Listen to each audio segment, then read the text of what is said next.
Got a word for y'all. I got a word for y'all. I got a word for y'all. Got a word for y'all. I got a word for y'all. Listen to this.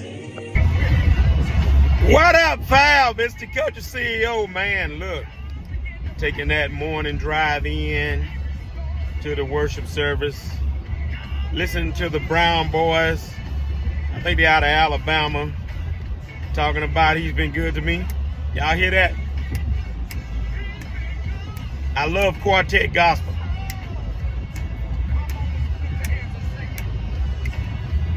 Yeah, quartet gospel. But look, I got some word for y'all this morning.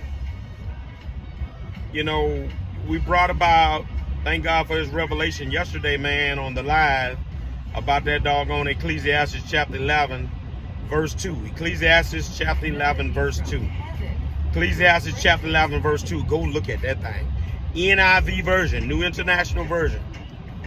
That thing said yesterday, invest in many ventures. No, I'm sorry. Invest in 7 ventures. Yes, 8. You don't know when disaster is going to come up on the land. Man, I'm still feasting off of that revelation yesterday. Had never known that was in the Bible, that there was a scripture that actually spoke to having multiple streams of income. And man, that's just resonated with me all day yesterday. I shared it with about 3 or 4 other people. Because I think I ran across the concept of multiple streams, you know, from gurus and things like that several years ago, right? But I never researched to find out and to know that there was biblical foundation for that. Again, Solomon says in Ecclesiastes chapter 11, verse 2, invest in 7 ventures, yes, 8. You don't know when disasters going to come up on the land. First thing I thought about the fact is, look at how COVID-19 came and people with one stream of income were basically left out to starve and struggle, man. You know, if it had not been for what, those $800 unemployment checks and things of that nature, right? Food stamps, stuff like that. But who wants to have to deal with that? We ought to position ourselves to where if something does happen, some kind of calamity, some kind of famine comes upon the land, some kind of disaster, you know, you got other streams of income that you can live off of, right? So a couple things I want to give you related to that, and I'll let you go enjoy your Sunday. Number one, when Solomon says invest in many ventures, I researched on y'all. And I found out, man, Solomon was into gold, mining gold and precious minerals. Solomon was in the construction business. He built numerous projects, of course, the temple in Jerusalem. Solomon had it going on at the port, whereby stuff getting shipped in. He had his hand in that. Solomon had his hand in agriculture. Oh, man. Solomon was, when I looked, it was about 7 or 8 different things. I could name you 2 or 3 more. But look at 1 Kings. Read 1 Kings, and you'll see it, man. Solomon was into multiplicity of revenue streams. That's how he became wealthy in those days and times. How did he get that? I believe it's because the wisdom that God gave him. Remember, when he first became king, and God says, hey, what you want? He didn't ask for money. Most of us would ask for money and wealth. Solomon says, give me the wisdom to judge your people as they go in and out. And I believe it's that same wisdom that Solomon used to say, okay, look, it's best to not have all your eggs in one basket. So invest in 7 things, yes, 8. And I think the yes, 8 of that text suggests, hey, it's unlimited, right, in what you ought to invest in. Man, it was just wonderful to research that and find it out. So here's 2 things I want to leave you with that it told me, that it showed me. And I'm glad I'm on the road to that.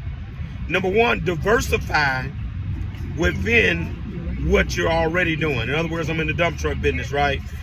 So I'm also, you know, consulting with you guys and stuff. That's a whole nother piece to what I do, right? You've heard me speak about possibly looking at tires and other things within the dump truck business, right? So diversify. What else can you do within the business that you're in? If you're not in the dump truck business, something else, what else can you do within the business that you do to create another stream of income? Then diversify outside of what you're doing, something totally different, but it's another stream of income. Ladies and gentlemen, do not despise small beginnings. If you diversify and it ain't no more than $500 a month that's coming in, that's $500. That can pay water, lights, and gas, and you know, and streaming and all that kind of stuff, internet, whatever. So don't despise small beginnings. Start something, diversify. Those of you in the dump truck business already, take this dump truck money, invest in it, invest in the stock market, mutual funds, real estate. I'm just giving you some things that I'm doing. I'm in real estate, I'm in the stock market, I'm in mutual funds, CDs. So I'm trying to get up to that 7. I'm not quite up to 7. I think I'm up to 4 or 5, but I'm trying to get there. And so to see that scripture really impressed me to keep going forward and developing those multiple streams. That way you fortify yourself against disasters and calamities and COVID-19s that may happen, or somebody just decide they conveniently want to shut down, and that's where your income comes from. Guess what? You ain't tripping. You got other forms of income.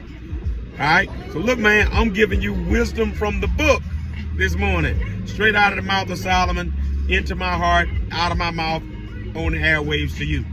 Have a great Sunday. We got Men Day today, celebrating God. Our men gonna lead the way, and we want to honor our men for being such good stewards and good supporters and committed guys to building God's kingdom. All right, so have a good day. Got your CEO. Where's the Reverend Doctor on Sundays? I'm out of here. Y'all tell me what y'all think about that passage. I'm gone.